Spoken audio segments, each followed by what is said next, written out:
que decía que viniera una ponencia sin diapositivas, es un poco así. Entonces yo traigo unas diapositivas. Pero bueno, si en algún momento me queréis cortar o preguntar alguna cosa por el chat o... Vale, sonidos no hay, pero bueno, voy a ponerle que comparta por si acaso. Si en algún momento me queréis cortar, pues me escribís, ¿vale? Ahora, por ejemplo, no sé si se ve... Vale, el chat lo tengo aquí. Buenas, Camilo. Vale, se ven las diapositivas enteras, ¿no? Sí, yo creo que sí.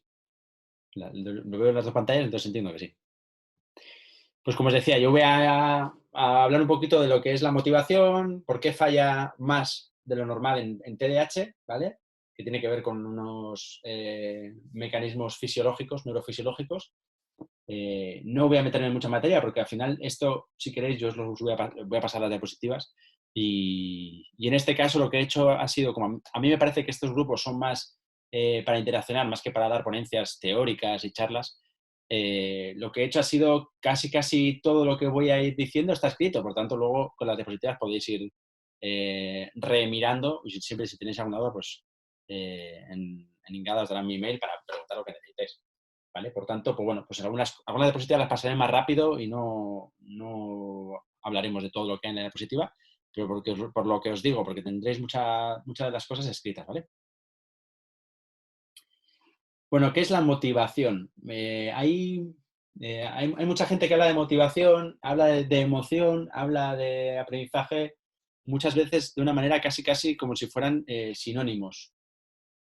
Mira, no me han saltado la gente que está entrando, pero salta una luz ahí. Como si fueran un poco sinónimos. Y bueno, en cierta manera ha habido incluso desde la psicología a veces hemos tenido que levantar un poco el pie del acelerador porque la gente llegaba a confundir, a confundir términos o a entender que con el tema del aprendizaje y la motivación todo es lo mismo y hay que tener un poco cuidado, ¿no? Yo me acuerdo cuando salió esta noticia que os he puesto ahí, lo de sin emoción no hay aprendizaje, y me acuerdo que hubo, la verdad que no me acuerdo quién, pero que cuando leyó este artículo lo primero que se le ocurrió fue, era mujer, no quiero pecar de machista, pero era mujer quien lo decía.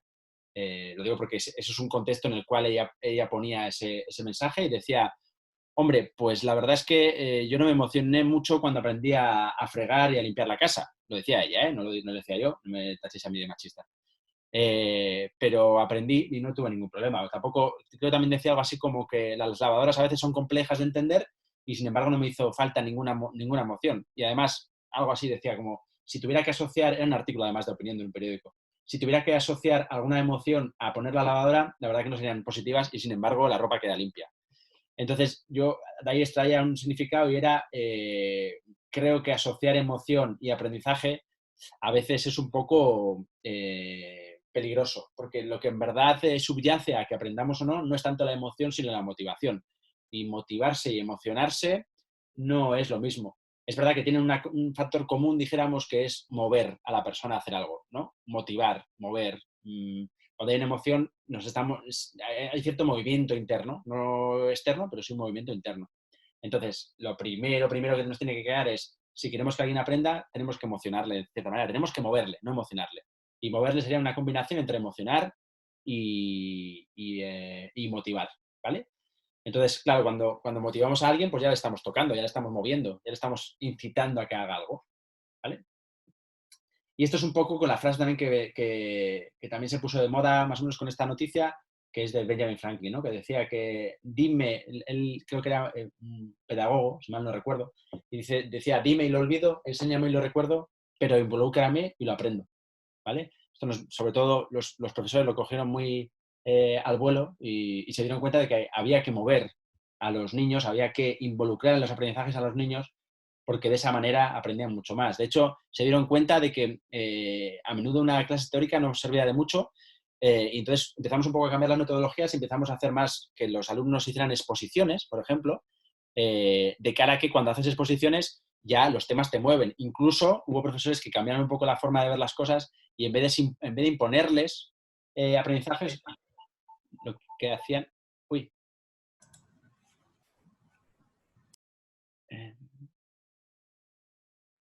lo que hacían era que ellos les dijeran, ¿no? Y a partir de ahí, por ejemplo, se empezaron a crear, yo me acuerdo además muy bien, que aquí en mi entorno se empezaron a crear, por ejemplo, antes eran lecturas obligatorias y a partir de ahí, en vez de lecturas obligatorias, lo que se hizo fue, bueno, pues traer un libro de casa, el que a ti más te guste y leemos. Y de hecho, esta semana pasada, pues hablaba con un profe de primaria, con un doctorando que tengo, que está haciendo un proyecto de funciones ejecutivas en el aula y tal, y él mismo decía, ¿no? Que en este confinamiento había aprendido precisamente a cómo llegar más a los niños, a cómo moverles más, y que eso muchas veces implicaba que ellos mismos tomaran decisiones, cosa que creo que muchas veces coartamos en los propios niños, ¿no? Muchos estos días vamos hablando de qué información darle a los niños, qué información no darle a los niños, ¿no? Y los psicólogos siempre decimos, ellos tienen que tener toda la información que necesiten en su lenguaje, pero tienen que tener toda la información que necesiten. A veces voy admitiendo a la gente que está ahí en espera, porque ya os digo, tengo dos pantallas, no es que me haya vuelto loco y estoy mirando para todos los lados. Bueno, ¿qué es la motivación? Pues viene precisamente por esto os decía, lo de es un poco mover, ¿no? Mover internamente a la persona, porque motivación en verdad es mover por dentro, poner en movimiento sin necesidad de ser un movimiento físico, es preparar a alguien para una acción determinada, ¿no? Y obviamente la motivación es una cosa que necesitamos todos para hacer algo, todos. Nadie hace algo sin motivación y de hecho, cuando yo pregunto muchas veces, bueno, decime algo que hagáis sin motivación, sobre todo los peques me dicen, pues creo que mi madre ir a trabajar no lo hace con mucha motivación. Y yo le digo, bueno, te confundes, yo creo que sí lo hace con mucha motivación, pero la motivación no es intrínseca, que luego hablaremos de lo que es, sino la motivación es externa. Y la motivación a veces es que llega el 31 y la nómina se me ingrese. Pero hay una motivación, ¿vale? Cuando, estos son estudios también muy chulos, ¿no? Que hablan de la filantropía, si en verdad existe, si no existe, ¿no? Y la gente discute y debate en torno a esto y concluyen siempre lo mismo, ¿no? Y es que la filantropía en verdad no existe. Y esto a veces a los que somos un poco románticos nos pega un poco bajón a nivel emocional. Pero es verdad, la filantropía no existe. La gente que de manera voluntaria pone su tiempo, todo su esfuerzo, incluso recursos económicos, en verdad lo que lo hacen es por sentirse bien. Y eso ya es una forma de estar motivados para hacer algo, sentirse bien, sentirse útil, a menudo incluso devolver parte de lo que a ellos no les fue dado, o a veces incluso devolver parte de lo que les fue dado, ¿no? Como forma de seguir ¿cómo se llama? Esa cadena de favores, ¿no? Esa genial película, que no recuerdo quién la hacía, pero creo que el niño era Joel Osment, creo recordar. Si no la habéis visto, os lo recomiendo. Cadena de favores, muy chula esa película. ¿Vale? Pues es un poco eso, todo tiene un porqué, todo tiene una motivación, aunque a veces la motivación no sea física, material, o no sea visible, ¿vale? ¿Y qué pasa en el TDAH? Pues que precisamente las motivaciones están mucho más bajas. ¿Por qué? Pues porque a nivel fisiológico hay determinados procesos que funcionan a un nivel mucho más bajo, ¿vale? ¿Qué cosas podemos ver, por ejemplo? Pues para poder regularse, para poder regular su motivación, tienen dificultades. Y a veces necesitamos sobre premiarles o necesitamos que los premios estén muy constantemente a la vista no quiere decir físicamente, sino a la vista dándoles, como si tuviéramos que tener siempre la zanahoria delante de la cara, para que ellos se motiven a hacer algo determinado, ¿vale? Eso es el primer punto. El segundo punto es que siempre, siempre, siempre suelen quedarse muchísimo con las experiencias negativas, en el sentido de que como son niños y chavales que tienen muchas experiencias negativas porque eh, la vida de ellos está al 80% volcada en el ámbito académico, pues a menudo lo que necesitamos motivarles en el cole. Y motivarles en el cole exige que se confronten ellos mismos con sus malas motivaciones hacia un trabajo escolar. Entonces, bueno, pues eso, muchas veces la única técnica que tenemos como padres a veces es insistir. Y la única técnica que tienen ellos para estudiar es insistir, repetir. Y eso implica que todavía baje más la motivación porque de esa manera ellos tienen menos capacidad de aprender y lo que hacen al final es hacerse un círculo vicioso en el cual pues la baja motivación es uno de los factores principales, ¿no? Eh, y luego se frustran, ¿no? Se frustran relativamente rápido porque necesitan recompensas relativamente inmediatas y no funcionan con objetivos que vayan a medio y largo plazo. Y en esta vida tenemos demasiados objetivos que van a medio y largo plazo o tenemos a nivel social una tendencia a ver todo a medio y largo plazo. Una frase que oigo muchísimo en consulta con los padres, con niños con TDAH, ¿no? Y es, Sí, sí, muy bien. Este niño tendrá problema de atención, pero tiene un problema de atención selectiva. Y no son selectiva a nivel técnico, es selectiva a nivel social.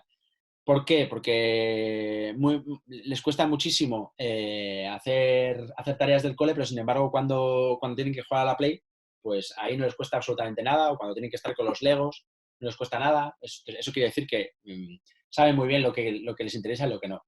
Esto no es del todo real. ¿Por qué funcionan muy bien con determinadas cosas y con otras no? Y esto, generalmente, obviamente, hay algunas cosas comunes, como la Play o yo qué sé, los Legos, por ejemplo, ¿no? Que la mayoría, muchos niños les gusta eso, Legos, y muchos niños les gusta la Play. Pero cada uno tiene su forma de generar dopamina, que es el neurotransmisor que está implicado en la motivación. Por tanto, cuando están súper enchufados en algo que les motiva, pues es lógico que no tengan problema de atención. ¿Por qué? Porque estamos compensando la falta de dopamina con generar dopamina de una manera no artificial, porque no es artificial, es natural, pero sobrecompensada, dijéramos, por algo externo. ¿Vale?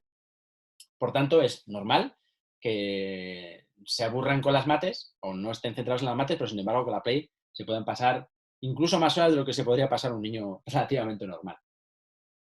¿Por qué además? Porque la dopamina tiene que ver con el circuito de recompensa. Por eso se llama dopamina, que suena a dopaje y efectivamente también tiene que ver con el refuerzo cuando alguien toma drogas. ¿Vale? De ahí también que encontremos que una gran motivación en ellos, y ahora hablo a nivel literal, pero también metafórico, es que tomen drogas, porque claro, genera más dopamina, muchas drogas. Genera dopamina porque les genera un refuerzo es decir, una satisfacción, aunque sea a nivel fisiológico. Y eso hace que generen más dopamina y eso hace que muchas veces se sientan más capaces, por ejemplo, bajo la influencia de haberse fumado un porro, que bajo yo qué sé, una situación relativamente normal, ¿no? Y se dan situaciones que Tony Ramos Quiroga o que Miquel Casas suelen llamar como automedicación, ¿no? En chavales que toman determinadas drogas porque saben que de esa manera incluso están igual de centrados que cuando toman la medicación y ellos mismos lo refieren. ¿Por qué? Porque generan más dopamina. Es la función fisiológica se torna más o menos normalizada. Más o menos, porque nunca se llega a normalizar del todo. Eh, bueno, esto hace también, el circuito de recompensa tiene que ver también con la atención sostenida. Es decir, si mi circuito está súper motivado con un estímulo determinado, se va a quedar mucho más enchufado a ese estímulo determinado, ¿vale? Entonces, bueno, pues aquí vemos un poco en adultos, esto sobre todo, muchos estudios tienen que ver con adultos porque a nivel ético, pues es más fácil hacerlo en adultos que hacerlo en niños, obviamente, ¿no? Por el tema de eh, a veces meter contrastes, por el tema de hacer resonancia magnética, etcétera, etcétera, ¿no? ¿Y qué han visto? Bueno, pues que el circuito de recompensa está alterado, en el sentido de que los receptores de dopamina, que son, dijéramos, lo que se enciende cuando hay dopamina entre neurona y neurona, pues están algo más bajitos, de manera que necesitan una recompensa mucho mayor para que algo cambie a nivel conductual o a nivel de motivación. Se ve incluso, y esto lo podéis ver en un experimento que se llama el experimento Marshmallow, es en inglés Marshmallow es el jamón este de chuche, ¿vale? Y es que les cuesta mucho esperar la gratificación, ¿vale? Si veis el experimento entenderéis perfectamente lo que es un niño con poca dopamina o con poca motivación, un niño con mucha motivación. Incluso en ese experimento lo chulo que tiene es que podemos ver incluso que niños pueden ser candidatos, algunos son pequeñitos, pueden ser candidatos a tener sintomatología asociada a TDAH. Y cuando se esfuerzan, pues parece como que el refuerzo o la compensación o el placer que supone ese esfuerzo pues es menor que en un niño sin TDAH, ¿vale? Y si pueden elegir, y esto es lo que se ve en el efecto Marshmallow, si pueden elegir, prefieren un jamón ahora que dos jamones dentro de 2 minutos cuando yo vuelva, ¿vale? Y alguien puede decir, vaya tontería, si tenemos un refuerzo del doble, ¿no? Pues es curioso porque, aunque este experimento ya tiene unos cuantos años, ya se han hecho experimentos previos, incluso con personas, ¿no? De cara a ver un poco, no tanto el TDAH, sino más de cara a ver la moral, ¿no? Y hay muchos experimentos en los cuales es muy sorprendente cómo alguien, a nivel moral, e incluso escondiéndose la consecuencia, necesita doblar muchas veces las gratificaciones, las recompensas. De manera que pues, hay gente que prefiere uno que dos, pero es que hay gente que prefiere uno que tres incluso hay gente que prefiere 1 que 4, ¿vale? Esto depende mucho del nivel de impulsividad y del nivel un poco de cómo funciona ese sistema, ese circuito de recompensa, ¿no? Que, por cierto, antes no lo he dicho, pero es un circuito circular. Es decir, cuanto antes satisfago mi impulsividad, más dopamina genero, y cuanto más dopamina genero, a la siguiente vez menos voy a aguantar la frustración. Por eso muchas veces a mí me habréis oído, si habéis leído alguna entrevista por prensa y tal, una de las cosas que siempre digo, y de hecho por redes sociales a veces hay alguien que me lo recuerda, es que la forma de entrenar la frustración no es quitar al niño la frustración, sino es precisamente inocularle la frustración. ¿Cómo se inocula una frustración? Pues sometiéndole a ella, no hay más. Es decir, desde muy pequeñitos tenemos que entrenar que los niños se sometan a frustración, porque eso hará que luego sean más capaces de esperar. Y esto pasa con niños con TDAH y con niños sin TDAH. No hace falta que tengan un TDAH para que se frustren más o menos, ¿vale? Pero claro, hoy en día pues, nos cuesta muchísimo ver a un niño sufriendo, entre comillas, porque la frustración no es un sufrimiento, la frustración es una emoción que generalmente todos vamos gestionando un poquito, más o menos, ¿no? Pero que los adultos a menudo tenemos que gestionar sí o sí. Pues qué mejor que empezar desde cuando son pequeñitos a entrenar y trabajar esa frustración, ¿no? Y precisamente lo que hace la frustración es que este circuito de recompensa pues no vaya tan rápido. Cuanto más rápido va, más estimulación intensa necesitamos. Cuanto más estimulación intensa necesitamos, más rápido va. Y así es un círculo que se va retroalimentando. ¿Qué es qué es lo que nos genera recompensa más rápido? Pues una droga, ¿vale? Y de hecho hay estudios que nos demuestran que una de las drogas más reforzantes es la cocaína. ¿Por qué? Porque la cocaína, de la manera que se administra, pega un subidón hacia arriba y baja. Eso de subir y bajar es el pico de recompensa. Cuanto más pronunciado sea hacia arriba y más pronunciado sea hacia abajo, más sentimos la subida y bajada de dopamina y más necesitamos esa subida y bajada de dopamina, ¿vale? Es también por lo que se produce, que no es el objetivo tampoco, pero para que sepáis un poquito, por lo que se produce también el efecto rebote en las medicaciones tipo Rubifen, de liberación corta, ¿vale? Bueno, más cosas que vamos sabiendo gracias a la neurociencia, ¿no? Y es que esto es un estudio, esto es un estudio de Tony Ramos Quiroga, que es uno de los mayores expertos en España a nivel de TDAH adulto, y es que no nos vamos a meter, no vamos a liar mucho a nivel técnico porque tampoco tiene mucho más allá, pero estas son un poco estructuras que tienen relación todas con la motivación y que están interrelacionadas, y que son estructuras subcorticales. Es decir, cuando nosotros trabajamos como neuropsicólogos algunas cosas a nivel cognitivo, lenguaje, memoria, todas esas funciones están ubicadas en la parte externa del cerebro, ¿vale? Son, dijéramos, más fácilmente modificables, por decirlo de alguna manera. Estas son estructuras que están más internas y que funcionan mucho más por programación, es decir, por genes y por experiencia anterior, más que por estimulación nuestra o por cosas que podamos cambiar, ¿vale? Y en esto se ha visto que los TDAH tienen diferente construcción. A nivel del estriado, por ejemplo, ¿vale? Que suele ser más pequeñito, y al ser más pequeñito, pues parece que hay menos capacidad de regular actividad. Y al ser menos capaces de regular actividad, esto también está muy unido al núcleo accumbens y toda esa estructura del sistema de recompensa, pues hace que tengan menos capacidad también de regular la motivación y regular la frustración, ¿vale? Por eso a menudo el niño que tiene hiperactividad e impulsividad tiene menos capacidad de frustrarse. Por eso los niños que tienen cada vez, cuanto más hiperactividad e impulsividad, es decir, cuanto más se mueven y más impulsivos son, esos niños son los que menos son capaces de regular emociones, más difíciles motivarles y o sea, más nos cuesta, menos capaces son de focalizar, incluso llegando a niveles de que hay niños con mucha hiperactividad e impulsividad que no son capaces ni de estar en la play, aunque les motive, ¿vale? Y esto es un signo que muchas veces preguntamos en consulta de cara a ver un poco la... Vale, pues lo que os decía, motivación. Tiene mucha dopamina este chico y mucho tiempo libre. Entonces, lo que nos pasa muchas veces con los TDAH es que no son capaces de mantener la motivación a largo plazo, ¿vale?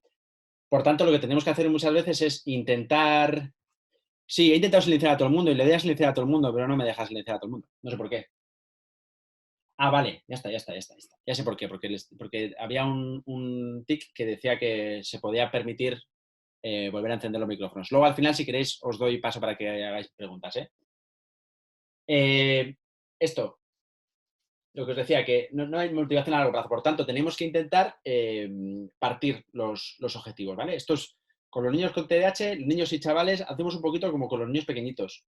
A menudo pretendemos o intentamos que haya objetivos muy cortoplacistas.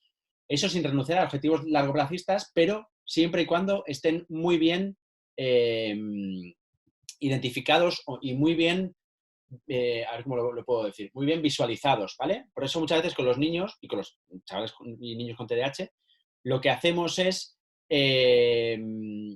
contratos de conducta. ¿Por qué? Porque los contratos de conducta lo que hacemos es, en cierta manera, hacerle visual al niño cómo un objetivo a corto plazo, como es que hoy haya hecho la cama, se convierte poco a poco en un objetivo a largo plazo, ¿vale? Y así, por ejemplo, también les enseñamos el valor del dinero o el valor de las fichas, ¿no? Por eso a veces jugamos con gomechas, con gumets se llaman en catalán, con pegatinas, no sé si gomechas, supongo que vosotros también lo manejáis, el término gomechas, creo que es un término nacional. O sea que como es catalán y yo estoy en Cataluña, a veces no confundo términos. O incluso con monedas. Sí, los gumets, sí, los circulitos estos verdes, rojos que utilizan los profes, ¿vale? Pero hay otras formas también que tenemos de motivarles de manera más cortoplacista y es el feedback verbal que reciben. Yo, una de las cosas que siempre me sorprenden y me tocan un poquito a nivel emocional es cuando estamos haciendo un contrato de conducta en consulta y cuando a los niños, y esto les pasa mucho a los niños con TDAH además, les pregunto qué premios quieren. Uno de los premios que me dicen es pasar tiempo con mis padres. Pasar tiempo con mis padres en el sentido de que 20 minutos jugando al Monopoly con mis padres. Que además, el Monopoly pues, es uno de los juegos más aburridos que pueda haber, porque es uno de los juegos más largos. Pero muchos niños me dicen Monopoly o Parchís, que también es un juego relativamente largo para un niño con TDAH. Pero lo importante es aquí que nos están pidiendo 20 minutos con mi padre o con mi madre. Lo digo porque a menudo cuando hacemos un contrato de conducta y yo traigo a los padres a consulta, les digo, bueno, tenemos que ponerle premios. Y me empiezan a soltar, bueno, pues es que quieren unas zapatillas de fútbol, es que quieren una Play, es que quieren no sé qué. Y le pregunta al niño y me dice, no, no, es que yo con 15 minutos de cosquillas de mi padre, esto también es una de las cosas que muchos niños me dicen, para mí eso sería un premio. Fijaros qué barato sale motivar a un niño en un contrato de conducta cuando lo único que pide por 10 puntos, por 10 objetivos cumplidos, es que le hagamos cosquillas que juguemos con ellos al parchís. 15 minutos, ¿vale? Por eso digo que hay muchas formas de motivar a los niños que no tienen que ver con los premios, ¿vale? Y sí es verdad que es otra de las cosas que me dicen muchas veces los padres. Bueno, pero a ver, ¿hasta cuándo vamos a tener que motivar a los niños? Porque claro, cuando el niño cumpla 25 años me va a pedir el coche y tampoco es plan de que tenga que regalarle un coche. Es verdad, por eso tenemos que ir jugando también con ir espaciando los premios o ir volviendo cada vez más difíciles los premios. Si al principio, imaginaros, un niño muy pequeñito, un punto suponía un caramelo, por deciros algún ejemplo, o un punto suponía 10 minutos de tele, porque esa conducta era muy difícil y ya que la hicieron una vez era un mérito, ¿vale? Pues al final dijéramos de esa escalada, pues de ese programa que hemos diseñado, tendrá que haber que, pues quizás no son un punto y son 10, o quizá, yo qué sé, quizás el premio sea más largo o más corto, dependiendo un poco de cómo está funcionando ese programa, ¿vale? Hay miles de formas de motivarles. Ya, además os estoy haciendo spoiler de lo siguiente porque sigo hablando de motivación, pero bueno, ya os he dicho que iría un poco también saltando. Luego, ellos tienen un efecto, yo siempre les suelo decir, es que los TDAH empiezan desde -5 con la motivación. Es decir, para hacer algo determinado, siempre no es que empiecen de cero, de, bueno, voy a ver qué es esta tarea, sino que cualquier cosa que se les propone y requiere de pensar, ya directamente ellos no empiezan de cero, empiezan de -5 porque son conscientes de que tienen dificultades, porque siempre estoy haciendo tareas, porque no sé qué, porque no sé cuántos, ¿vale? Entonces, cuando ya presuponen que el esfuerzo que tienen que hacer es muy grande, se les va. Directamente la motivación baja muchísimo. Por tanto, supongo que ya lo sabréis, pero yo suelo repetirlo también muchas veces, y es intentamos partirles las tareas en tareas más pequeñitas, ¿vale? Por ejemplo. Bueno, tenemos 4 tipos de motivación. Yo no estoy muy de acuerdo con este gráfico, pero bueno, yo creo que vosotros, para entenderlo vosotros, os va a venir mucho mejor, ¿no? Y luego, si queréis, os explico el por qué no estoy brevemente de acuerdo con un gráfico que es un poco más visual, social, más que técnico. Dijéramos que tenemos, antes os decía, ¿no?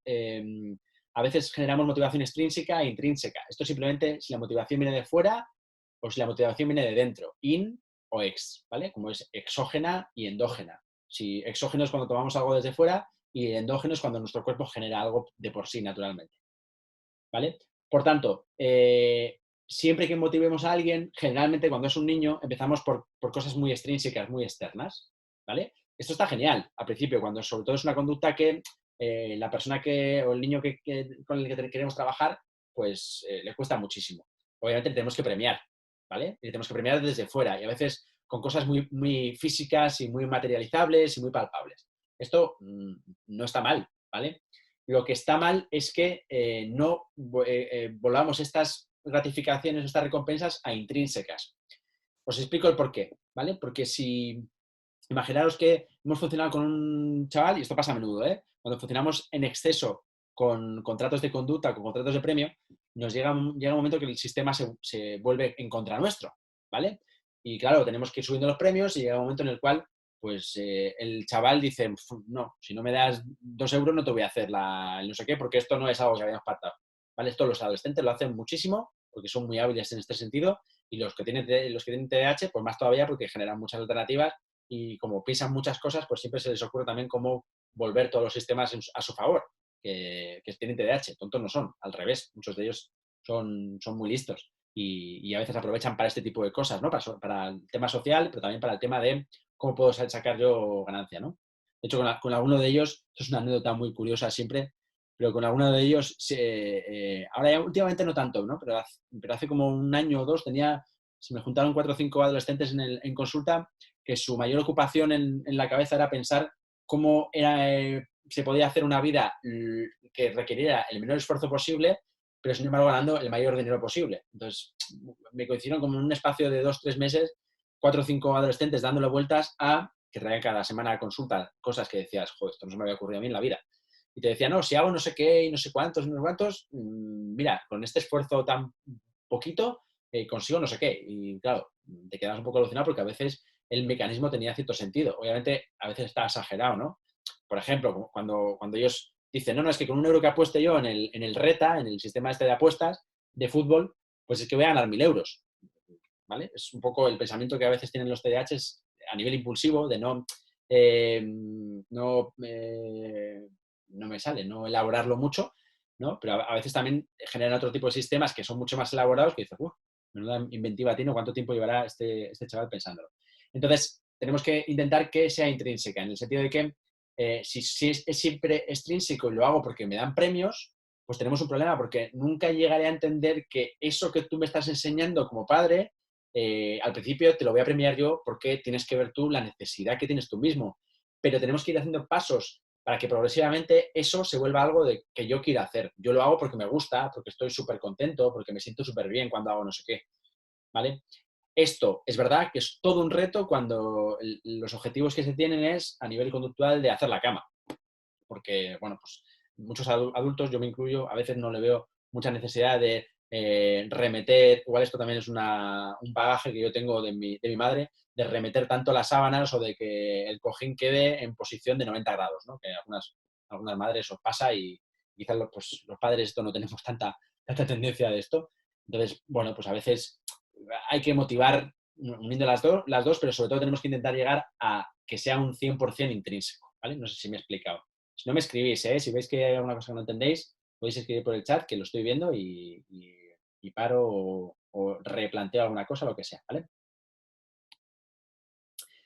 Y nos pasa otra cosa, y es que es muy curioso porque, aunque los psicólogos decimos y volvemos a decir y cansamos diciendo que la motivación tiene que ser intrínseca, a nivel social y a nivel incluso empresarial, muchos jefes siguen usando la motivación extrínseca. Si no haces el informe, te voy a despedir. Si no llegas hasta tal plazo, tal.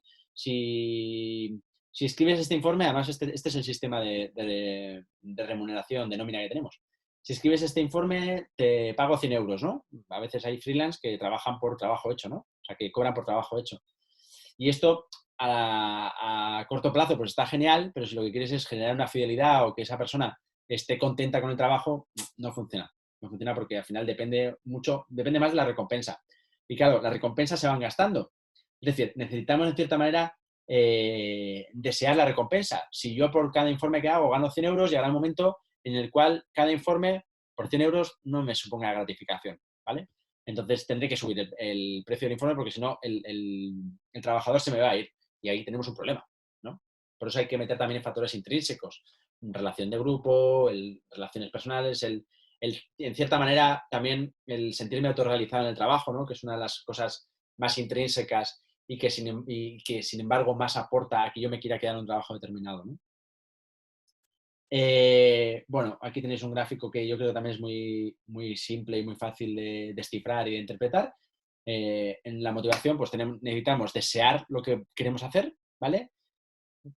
Tener que hacerlo también, porque uno puede desear hacer una cosa, pero si no tiene ningún deber, a veces no, pues no se pone, porque no y también poder hacer, ¿vale? Porque a veces tenemos deseo y tenemos que hacerlo, pero esto pasa muchas veces a ellos les pasa muchas veces con las tareas, ¿no? Que saben que tienen el deber, bueno, venga, vale, venga, pues sí, por contentarte voy a hacerlo también, ¿no? Que ese es el deseo, pero sin embargo no pueden, no tienen estrategias para cómo afrontar eso, ¿no? Y hablaremos de cómo generar esas estrategias.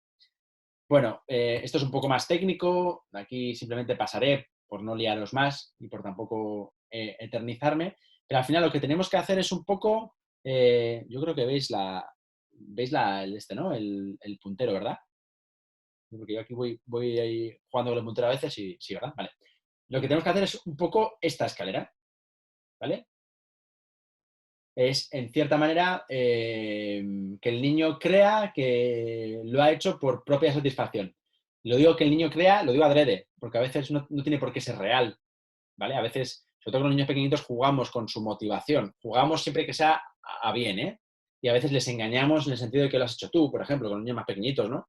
Por ejemplo, con mi hija Laia, que le encanta cocinar con nosotros, obviamente no le puedo dejar hacer el arroz como estamos haciendo esta mañana. Pero, sin embargo, si ella entiende que con lo poco que está haciendo ya está haciendo el arroz, cuando llega a la mesa, siempre lo primero que dice es, este arroz lo he hecho yo. Y, sin embargo, igual lo único que ha hecho ha sido echar la sal, ¿no? A veces no es tanto que lo hagan de verdad, sino que ellos crean que lo hacen de verdad para motivarse de que a la siguiente vez se esfuercen el doble. Y esto es muy progresivo y requiere de mucha constancia, ¿vale? Y requiere también de que les hagamos partícipes de su responsabilidad. Si ellos creen que son responsables de lo que han hecho, si les sale bien, genial, porque aumentaremos la autoeficacia.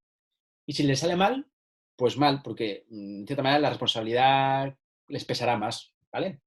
Pero tenemos que ir un poco jugando y modificando eso a lo que nosotros queremos, ¿vale? ¿Por qué los niños con TDAH y los chavales con TDAH tienen falta de motivación? Bueno, pues hay muchísimas causas de falta de motivación. Primero, y esto nos pasa muchas veces, tenemos que ir trabajando la conciencia de estudiar para mí mismo desde pequeñitos, ¿vale? Desde muy pequeñitos. Porque si no, llegamos a los 14 años y no son pocos los adolescentes que me dicen, es que yo prefiero trabajar. Si al final, ¿para qué sirve estudiar? ¿No? Si nadie les ha motivado o les ha ido inculcando esa idea de estudiar a largo plazo para tener un trabajo, pues no veré ese largo plazo, por mucho que me lo digan a los 14 años, ¿no? Y hay muchos chavales que a los 16, si pueden, pues dejan de estudiar, máxime cuando han tenido muchas repeticiones, ¿no? Por falta de compromiso, porque a veces se les hace todo de manera muy cómoda y no tienen necesidad de motivarse y de estudiar, porque a veces no se les reconoce, ¿vale? Porque a veces tienen situaciones familiares que son complicaditas y sus cabezas están necesitan recursos para gestionar otras emociones más importantes como son las de sobrevivir por delante de estudiar o otro tipo de cosas, ¿no? A veces porque incluso, y esto nos pasa mucho, sobre todo en los TDAH de un diagnóstico tardío, nos llegan con 13, 14 años y nadie jamás les ha enseñado a estudiar, de manera que se sienten totalmente incompetentes porque no son capaces, lo único que hacen es repetir, repetir, repetir, y nadie les ha educado en que un niño con TDAH, si repite, a la primera, pues igual puede estar atento, a la segunda ya no. Entonces, repetir mecánicamente no sirve de nada. Es como cuando estamos en un libro, hemos leído 20 veces la misma línea y no nos enteramos. Pues o cambiamos la forma de hacer las cosas, o cambiamos esa forma de leerlo, o nos levantamos a por un vaso de agua y refrescamos la atención, o por mucho que la leamos la 21ª vez, no vamos a ser capaces de leer, ¿vale? Porque hay niños poco estimulados o sobreprotegidos, El otro día leía un trabajo de fin de máster de uno de mis alumnos que decía, se ponía un caso, ¿no?, en el cual había que rehabilitar cognitivamente a un niño con un traumatismo craneoencefálico, y dijo algo súper interesante, que hacía mucho tiempo que no escuchaba y que a mí me estimuló mucho, y es que había que intentar sacar de la zona de confort al niño en una zona proximal. Es decir, vosotros imaginaros que un niño, su capacidad está muy a gusto en este círculo, ¿verdad? Si yo, en vez de pedirle de este círculo, le pido que salte aquí, pues hay una diferencia muy alta. Pero, sin embargo, si le voy estimulando para que se vaya moviendo hacia el lado más proximal, digamos, la zona más proximal de su desarrollo, pues ese niño va a ir poco a poco moviendo el círculo de manera que se vaya acercando al mío, ¿entendéis? Si esto es su zona de confort, ¿vale? Si yo le pongo la exigencia aquí, este niño me va a hacer un esfuerzo para ir ajustando su zona de confort aquí, y ya vas a ver la zona de confort anterior más esto nuevo, y así voy a ir moviéndole al niño, ¿no?, hacia la zona que yo quiero, ¿vale? Por falta de preparación, porque se sobresatura de tareas, por indefensión aprendida. ¿Qué es la indefensión aprendida?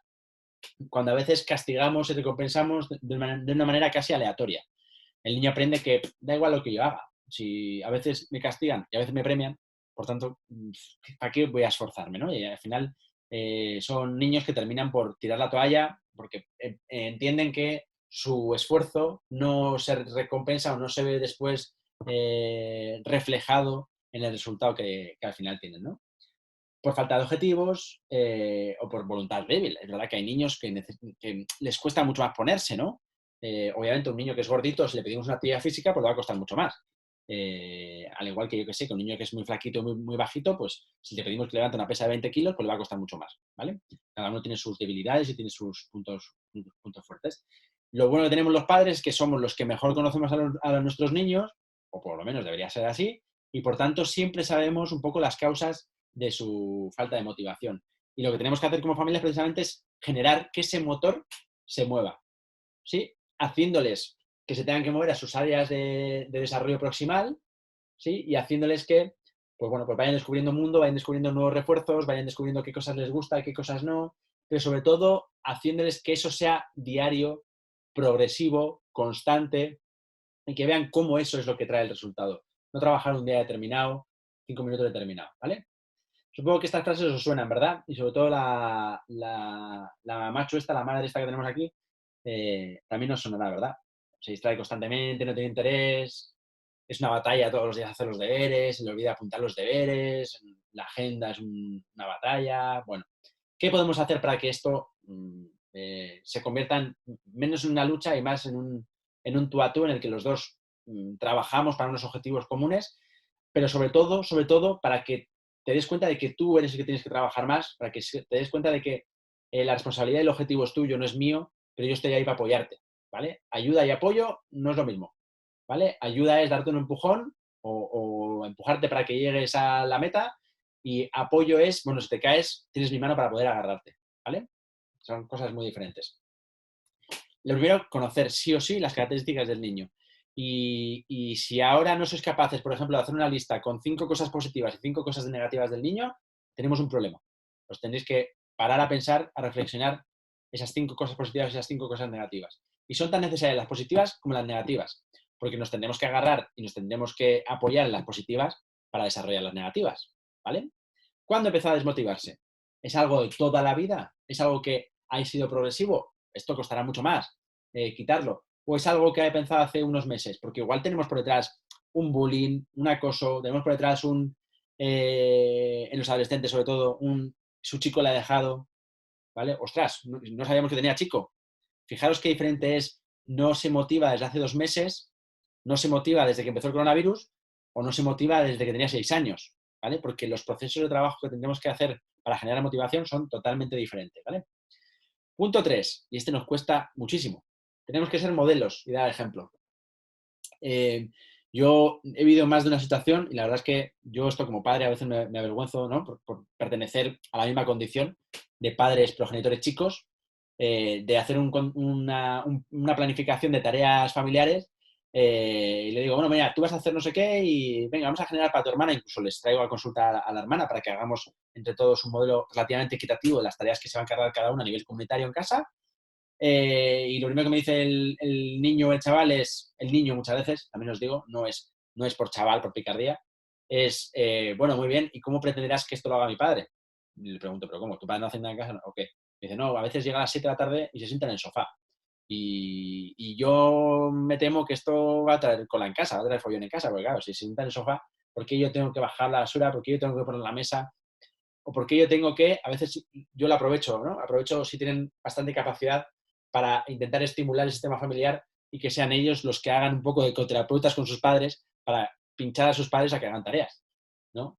Pero es muy triste tener que andar con que un niño, yo lo he vivido muchas veces lamentablemente y he vivido también el tener que generar un coterapeuta en el niño para que el sistema familiar funcione de una manera más o menos equitativa, ¿eh?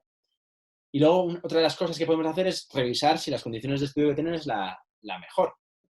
Y esto de los TDAH tenéis muchísimas pautas y yo sé que además os han dado pautas en otros GAMS, por tanto, en otros GAMS y en las guías que hay muchísimas pautas, ¿vale? Por tanto, pues eso, pues simplemente ver si las pautas de TDAH de estudio se dan o no. Anso, luego recuérdame, porfa, que recuerde lo que me habías pedido al principio, que al final mi memoria, como nos hemos puesto a hablar, se me ha ido. Lo siento. Bueno, y al final la motivación va surgiendo poco a poco, con cosas más proximales, con cosas que vamos haciendo en el día a día, pero sobre todo es algo que tenemos que construir ladrillo a ladrillo.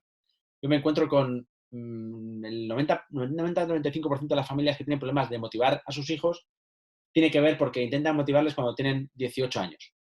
Y también os digo, la verdad que cuando llega un chaval con 18 años a tener una necesidad de motivación, a menudo, y yo siento ser muy crudo, pero los que me habéis escuchado más de una vez ya sabéis que yo soy así.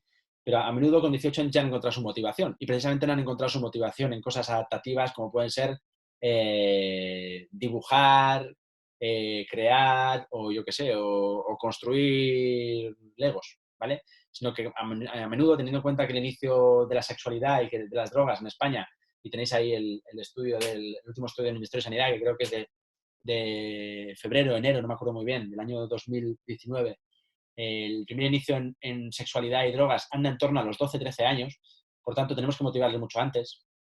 Y aquí también aprovecho el inciso a deciros, porque muchas familias también lo preguntan, pero entonces, ¿desde cuándo les hablamos de sexualidad? Si es de manera adaptada y con lenguaje que puedan entender, desde que puedan entendernos, ¿vale? Porque la sexualidad no es solo explicarles el sexo en sí, el mantener relaciones, sino también explicarles que hay diferentes genitales, por ejemplo, que los chicos y las chicas somos diferentes en cuanto a algunos rasgos y ese tipo de cosas, ¿vale? Entonces, esto es algo que se va construyendo paso a paso.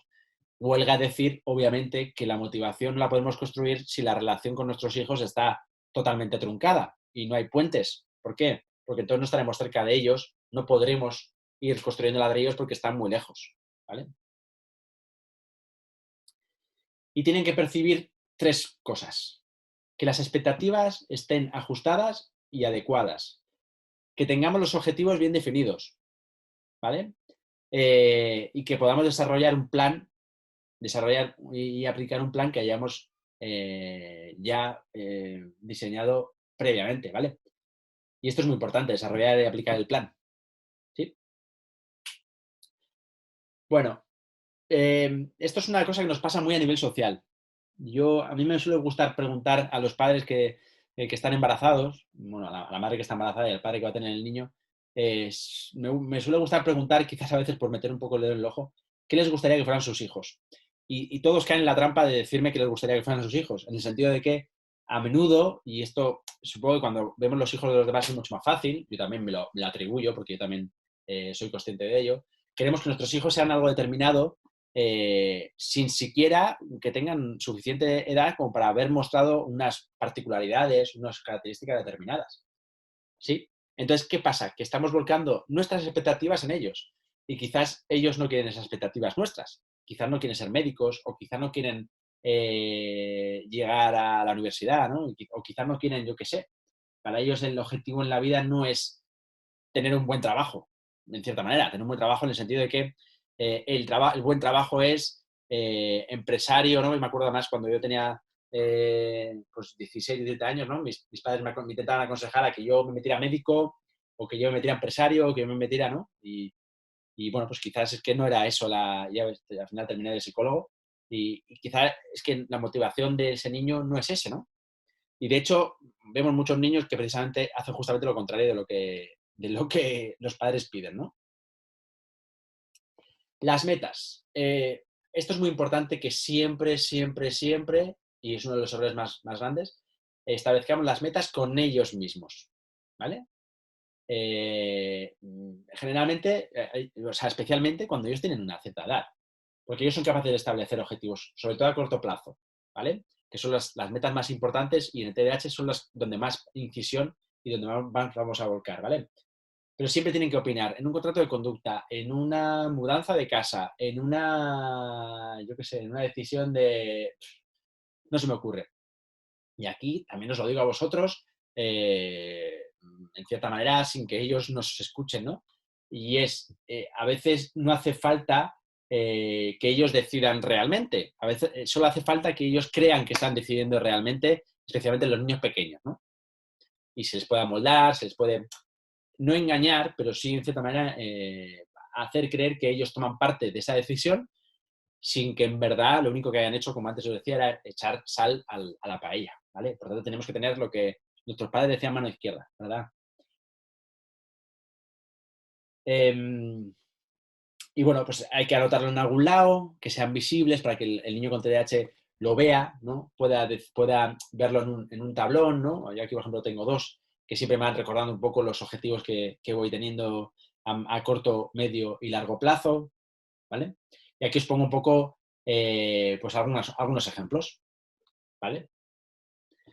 Ya veis, unos ejemplos. Si tenemos como objetivo que sea capaz de entender lo que lee, pues vamos a intentar, por ejemplo, marcarnos el objetivo todos los días, leer un poquito 2 páginas, pues un poquito 2 páginas. Pero sobre todo, que nos explique lo que ha leído, porque eso es generar una lectura comprensiva, ¿vale?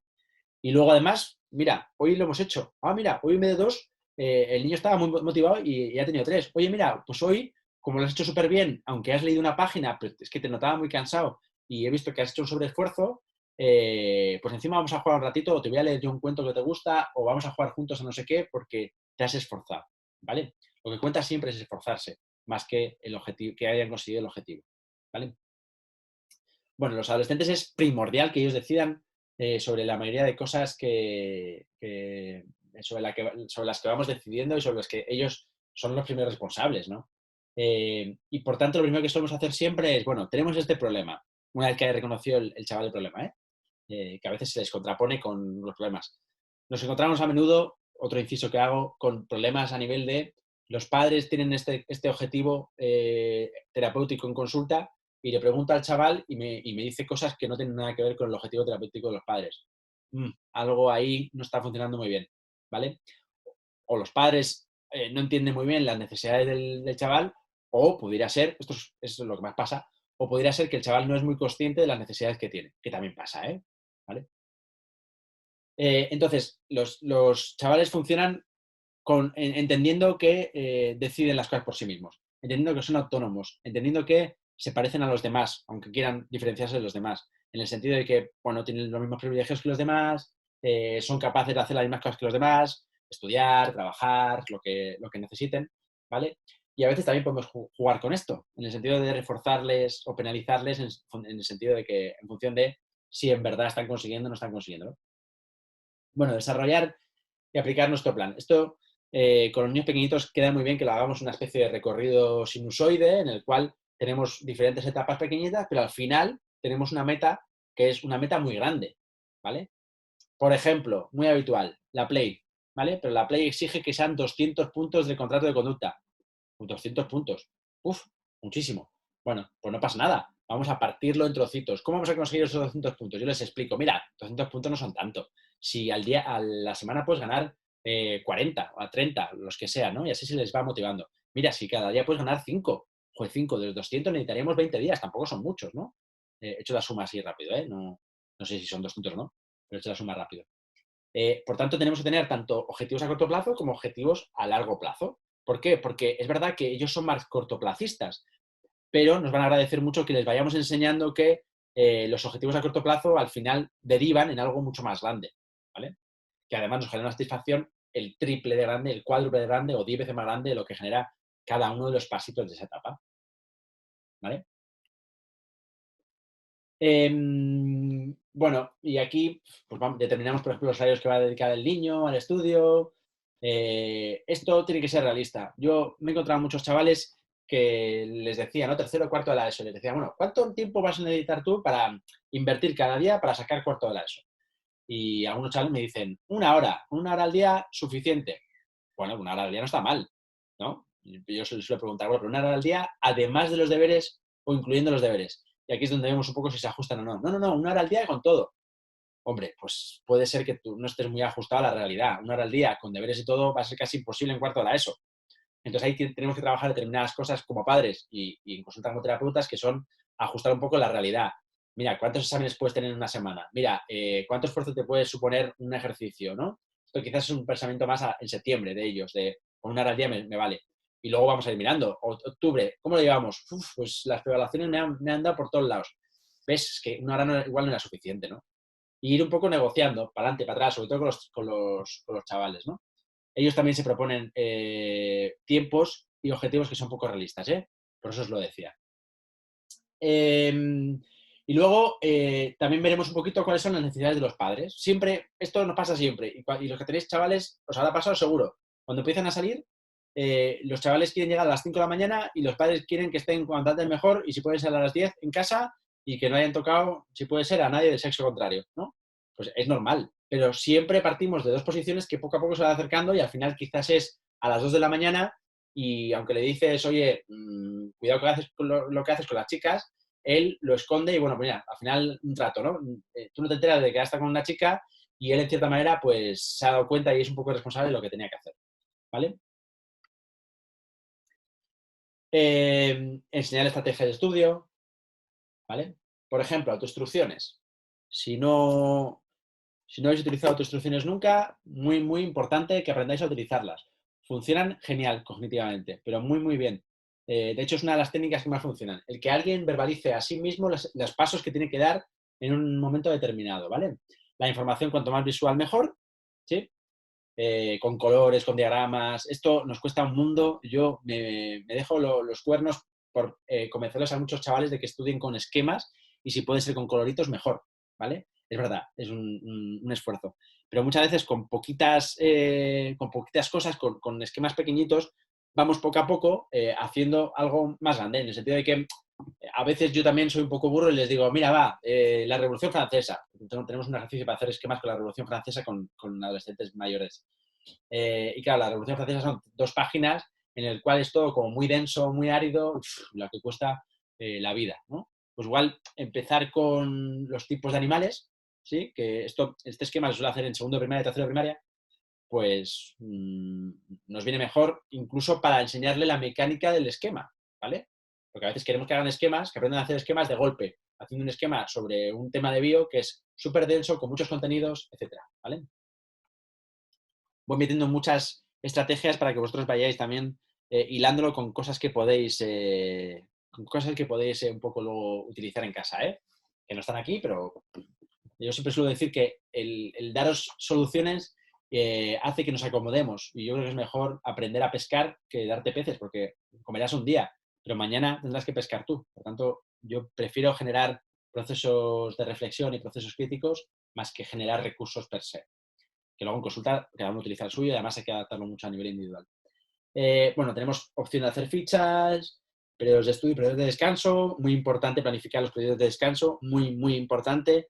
Muy pocos chavales son conscientes de que necesitan descanso e intentan hacerlo todo a lo burro.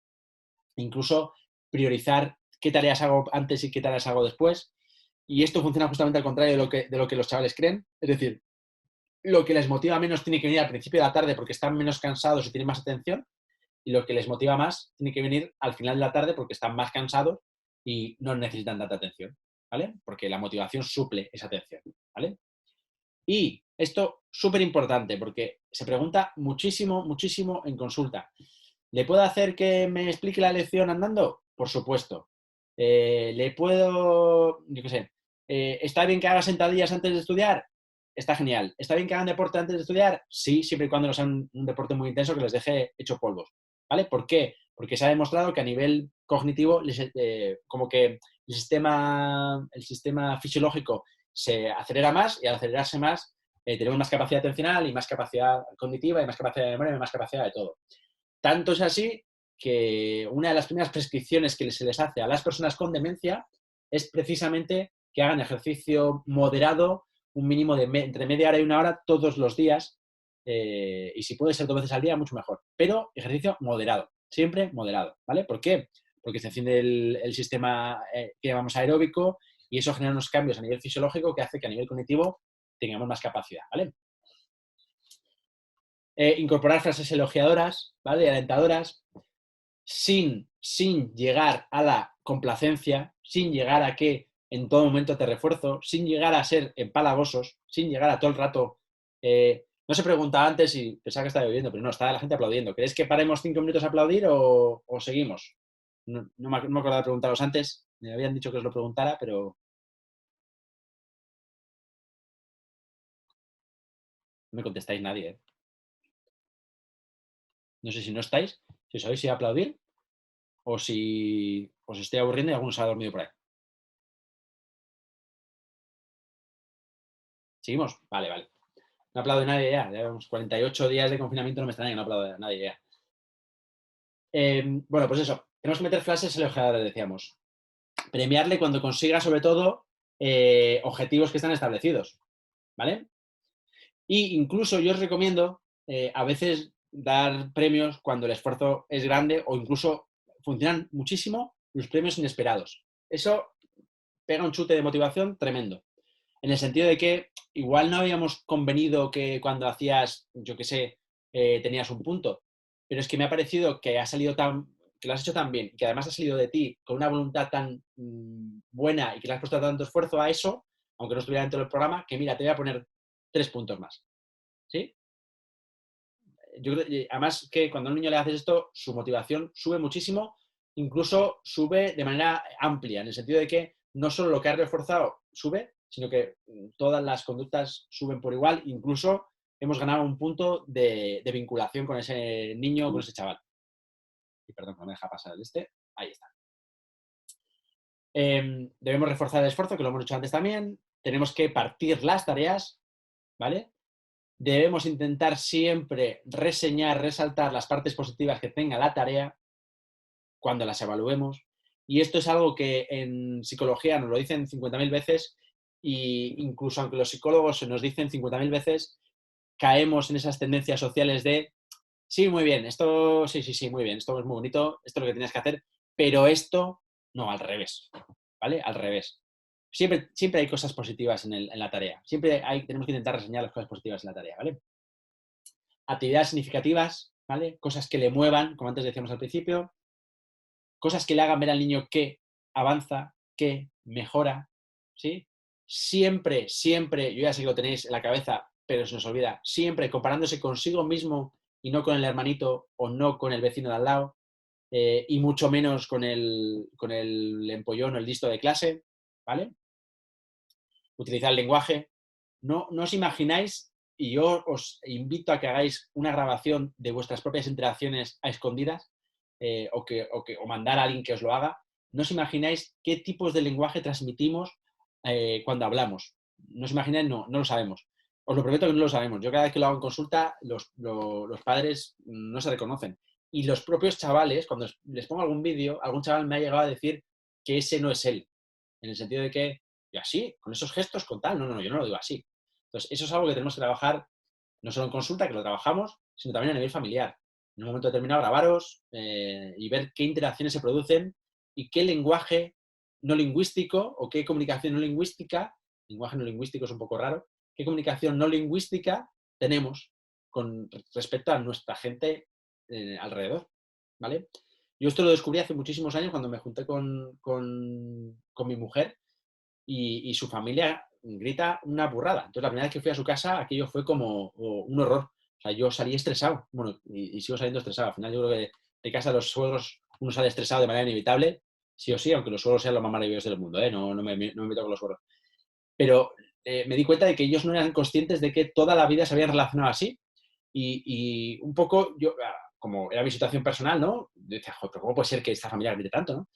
Me fui dando un poco cuenta cómo ese hablar alto genera muchas reacciones en los demás y yo lo observaba porque yo, normalmente en casa se habla muy bajito porque somos poquitos, entonces, cómo genera eso reacciones en ellos en el sentido de que gestos incluso de estar tenso en la cara, gestos incluso de intentar pisar al otro, ¿no? Pisar al otro me refiero en el sentido de que no le dejan ni terminar, ¿no? Gestos incluso de palabras que se utilizan en esa comunicación no lingüística que probablemente si se hubiera hablado más bajito no se hubieran utilizado, ¿no? A mí me sirvió esa situación para eso. Yo os lo lanzo también para que vosotros hagáis ese experimento de grabaros que da vergüenza, pero bueno, al final es para consumo interno, ¿no? No es para exponer en ningún lado. Buscar tareas novedosas, ¿sí? Buscar tareas novedosas muchas veces quiere decir, si el niño se tiene que aprender sí o sí la terrible historia de España, terrible digo porque es muy árida y es todo muy mecánico de aprender, pues y si le ponemos un vídeo de YouTube en el cual le expliquen, o al revés, si ese niño tiene mucha vocación de youtuber, que lo tienen todos a día de hoy, sobre todo los chavales, y le hacemos, ¿a que no haces un vídeo de YouTube con esa historia de España, con toda la historia de España?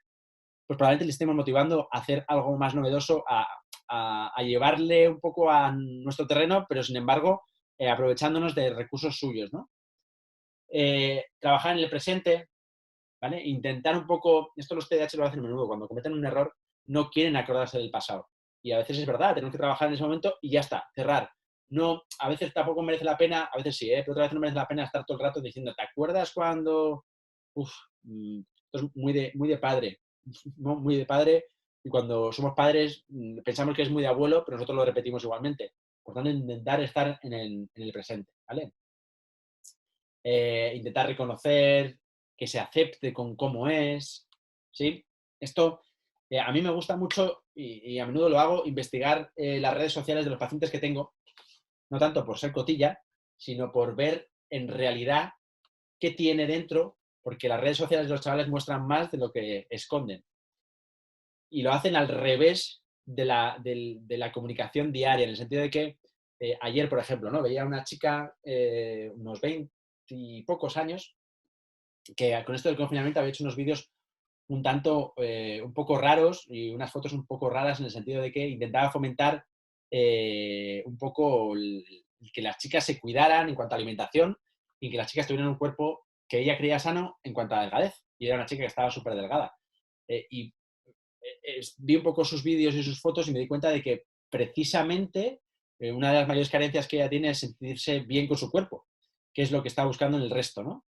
Si uno investiga en las redes sociales, yo creo que a día de hoy es una de las, sobre todo los chavales y niños no pueden tener redes sociales, sobre todo los chavales más mayores, es uno de los mayores exponentes de su verdadero interior, ¿no? No directamente, hay que saber leerlo, pero, ¿vale? Y retos y desafíos, sobre todo a los adolescentes.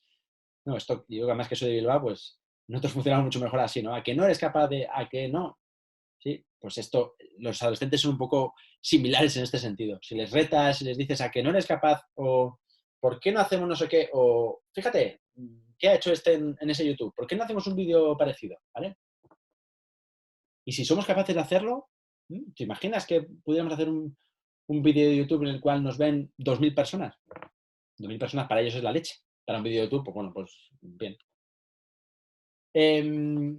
Bueno, estas preguntas muchas veces nos vale para ver si en verdad estamos ajustados a lo que ya vamos terminando, ¿eh? No nos queda mucho más. A ver si estamos ajustados trabajando lo que en verdad tenemos que trabajar, ¿no? Y le preguntamos, ¿tú esto que estás intentando hacer, para qué lo necesitas? ¿No? ¿Para qué lo quieres? Si nos queda callado o nos da razones tipo, es porque es lo que se espera de mí, o es que esto lo hago por contentarte a ti, mal. Esto es una motivación totalmente extrínseca y totalmente inservible, inútil. No va a generar ningún proceso productivo, ¿vale? Entonces, pues a veces tenemos que hablar con ellos y preguntarles, bueno, ¿cómo podemos redirigirlo, no? ¿Cómo harías para que ese tocho que tienes que estudiar en verdad sea algo más significativo? ¿Qué te gustaría, no? ¿Qué es lo, aunque sea poquito, que te motiva de ese tocho, no? y de ahí empezar. Muy importante, y esto tenéis un vídeo genial que a mí siempre me gusta muchísimo mencionar a José Ramón Gamo por los vídeos que tiene, porque a mí me parece que es un excelente comunicador y yo creo que es un profesor genial. Él es el profesor de audición y lenguaje. Que tiene un vídeo que se llama algo así como la paella o, bueno, el mensaje al final, la moraleja que tiene ese vídeo es lo importante no es tanto lo que vivamos día a día en el sentido de que, bueno, pues nos podemos enfadar, nos podemos debatir, podemos tener pulsos, ¿no? Podemos tener un tira floja, pero lo importante es mantener ese hilo invisible que nos une a los niños y a los chavales para que cuando tengan 30 y pico años quieran venir a comerse la paella a nuestra casa. Eso es lo más importante. Fijaros, más motivación que eso para un padre, el hecho de pensar en un momento determinado, ahora mismo le daría, yo qué sé, le pegaría un castigo que me quedaría a gusto. O yo qué sé, o le pegaría un grito de es que no eres capaz de hacer esto, o es que eres un inútil, o estos impulsos los tenemos todos, ¿eh? Y sentiros reconocidos, yo me siento muy reconocido en vosotros cuando en consulta me contéis estas cosas, porque yo soy el primero que grita en un momento determinado o que hace cosas que no debería hacer con niños y con adolescentes, ¿no? En un momento determinado, incluso en consulta, ¿no? Y él tiene mucha capacidad de sacar de las casillas. Pero siempre intento que lo que hago sea pensando en, bueno, y si hago esto, ¿qué pasará con la relación que tengo yo con este niño, con este chaval? ¿Lo va a mejorar o me lo voy a cargar? Y cuando en verdad necesite, igual nos pasamos 2 años hablando de estrellas, ¿no? De estrellas me refiero, o de cómo la gente no recicla, da igual. Pero voy manteniendo ese vínculo y en un momento determinado surge un problema que tiene con su chico o su chica y viene. Y en ese momento sabemos perfectamente que estamos súper unidos a nuestro hijo porque ha tenido la suficiente confianza como para venir a nosotros a contarnos determinada cosa, ¿no?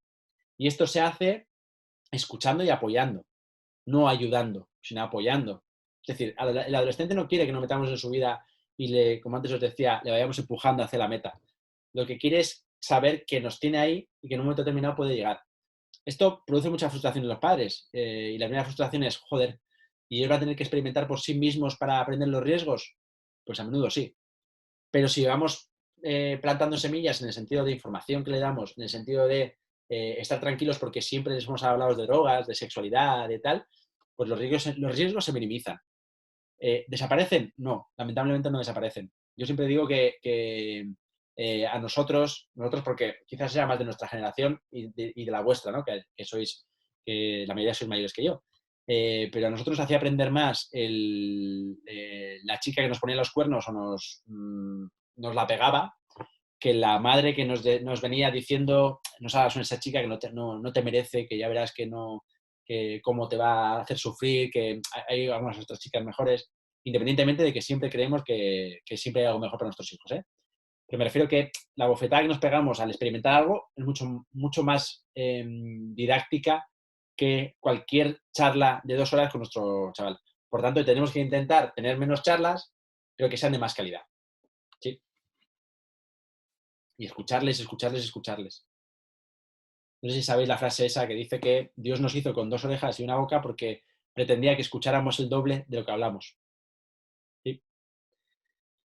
Tenemos que recordar muchas veces que a menudo no nos piden opinión. Y si nos la piden, nos la van a pedir explícitamente.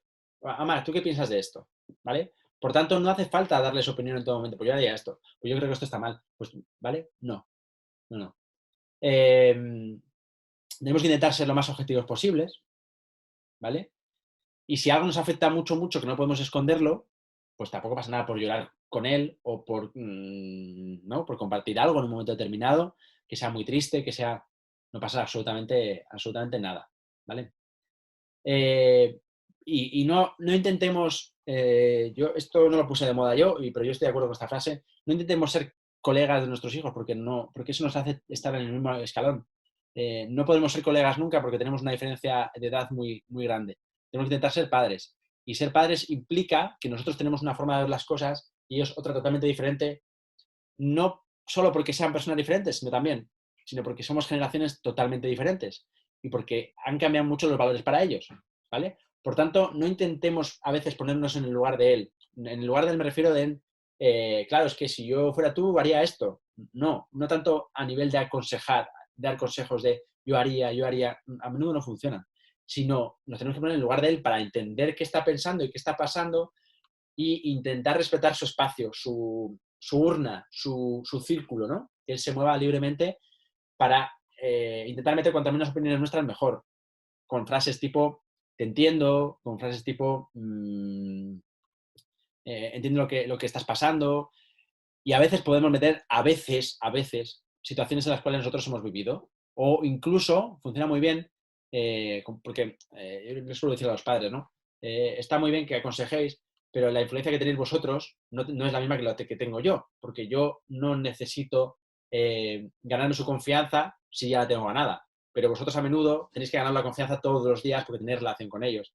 Por tanto, a mí me cuentan muchas cosas. No hace falta que a veces se las saque porque vienen a contármelo, pero a vosotros no, porque la adolescencia es el periodo por el que naturalmente los padres no tienen ni idea. ¿Sí? Por tanto, a veces insistir en ese, sí, sí, yo tengo la razón, yo tengo la razón, yo sé lo que hay que hacer, no es más que contraproducente y a veces perdemos a los adolescentes por eso, ¿vale? Y cosas que tenemos que hacer con los adolescentes sí o sí, y con los niños, es exponerles diferentes ideas, diferentes formas de afrontar las cosas, darles diferentes opciones de solucionar el problema que tienen, pero sin decirles yo haría esto, no, no. Pues mira, se me ocurre que podemos hacer esto, mira, también se me ocurre que podemos hacer esto, o mira, aquí y allí también podemos hacerlo. Quizá no hablando en podemos hacerlo, puedes hacerlo, ¿vale? Para que no sienta que somos nosotros los que vamos opinando, ¿sí? Eh, bueno, estimularles a diferentes intereses, motivarlos a diferentes estudios, ¿vale? Y luego, una cosa que rara vez lo hacemos y es, ellos dicen, las mates no sirven para nada. Yo no, a mí no me gustan especialmente las mates, no se me da mal tampoco, pero tampoco me gustan especialmente. Pero cuando les dices que, yo qué sé, el aldeano cuando planta las plantas, las semillas, lo hace teniendo en cuenta, por ejemplo, las raíces cuadradas, pues dices, pues las raíces cuadradas no sirven para nada. Mira, las raíces cuadradas sirven precisamente para esto. Para que si tengo 84 lechugas, 84 no, pero 69 lechugas, sé perfectamente perdón, 49 lechugas, sé perfectamente que tengo que plantarlas de 7 por 7 para que me queden en un cuadrado, por ejemplo, ¿no? Es una motivación, o llevarlos a su motivación. Me estoy encontrando, por ejemplo, muchos chavales, jóvenes, 12, 13, 14 años, que no son capaces de hacer cuentas, en el sentido de que les hemos intentado enseñar a sumar de una manera tan vacía que cuando les dices, bueno, 25 euros y 25 euros, bueno, 25 euros igual es más fácil, ¿no? Pero 25,65 y 23 con no sé cuánto. Te llegan una moneda con un billete de 50, no saben hacer el cálculo. No de cabeza, sino incluso a veces les cuesta hacerlo manual. Y sin embargo, cuando les propones hacerlo en forma de vamos a ir a la tienda y vamos a comprar chuches, o vamos a ir al supermercado, que esto los terapeutas en consulta no podemos hacer tanto, pero los padres sí. Vamos a ir al supermercado y tú mismo vas a hacer la cuenta de todo lo que vayamos cogiendo, o con la calculadora, o bueno, hay diferentes formas de hacerlo. Y así vas viendo cómo se hacen las sumas, ¿no? O lo haces de cabeza y te confundes, o lo vamos haciendo de cabeza y yo lo hago con la calculadora, ¿vale? Pues estas son formas también de motivar a que los niños aprendan de otra manera diferente, ¿vale? Y también hacer un vínculo entre para qué se usa lo que estamos aprendiendo, ¿sí? O sea, las profesiones y lo que estamos aprendiendo.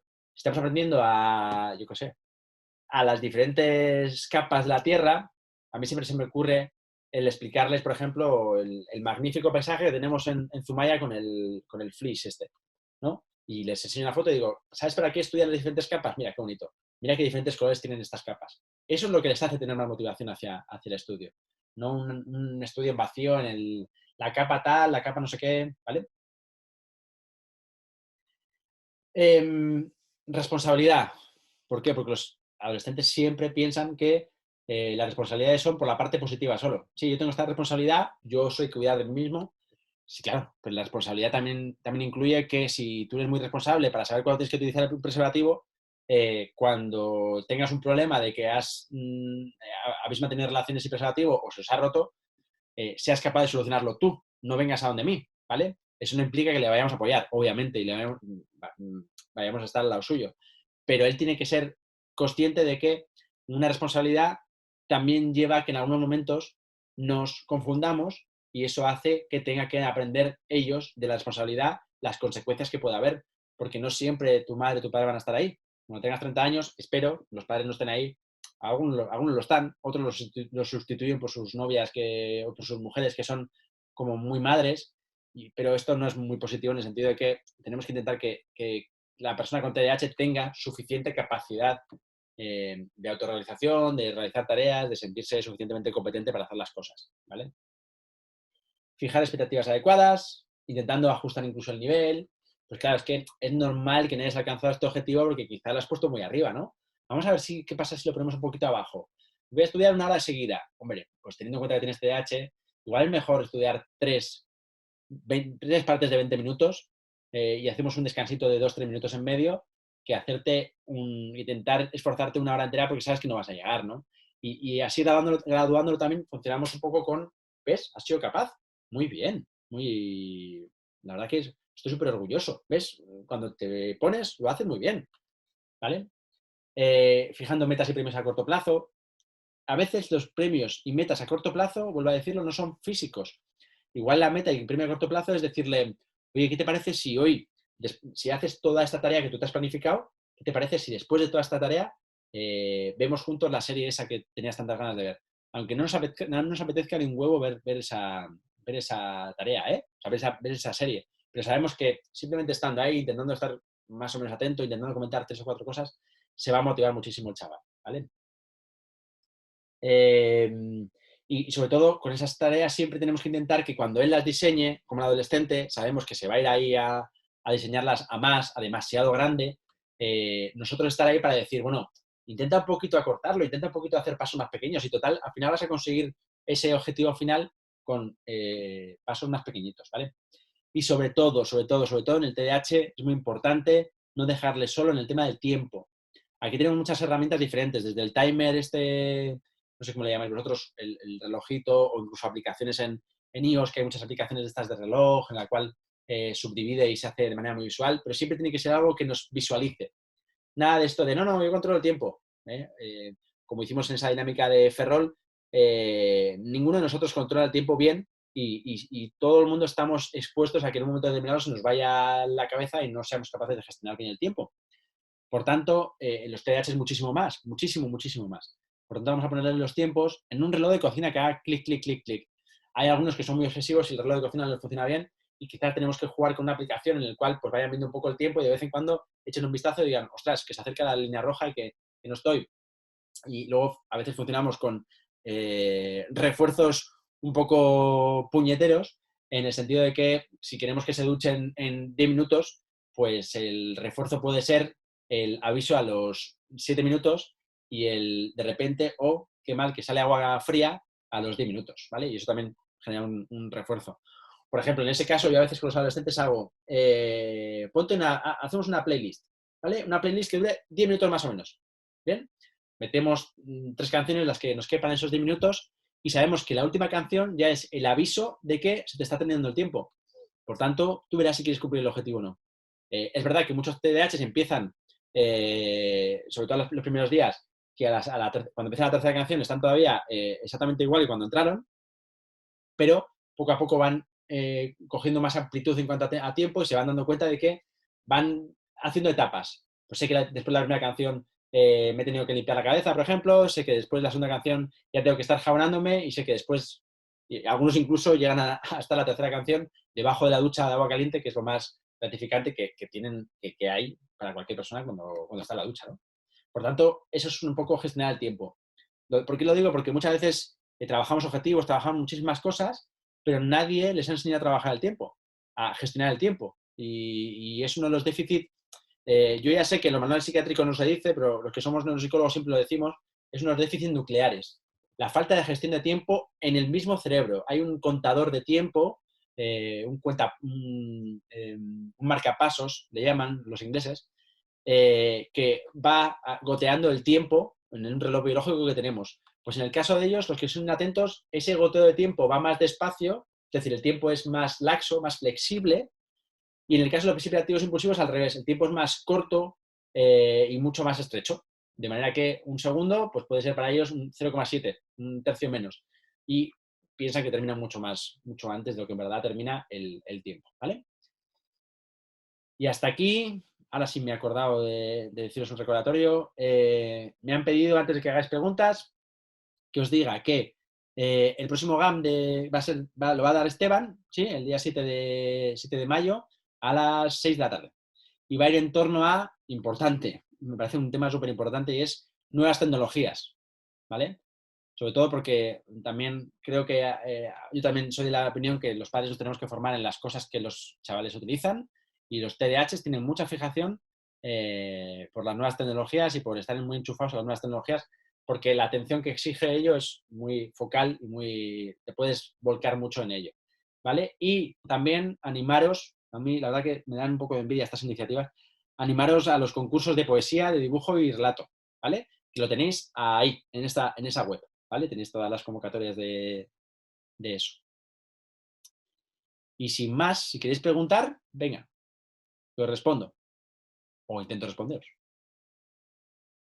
Podéis comentar por el... Bueno, vosotros ya lleváis mucho tiempo con este sistema, o sea que entiendo ya que ya sabéis.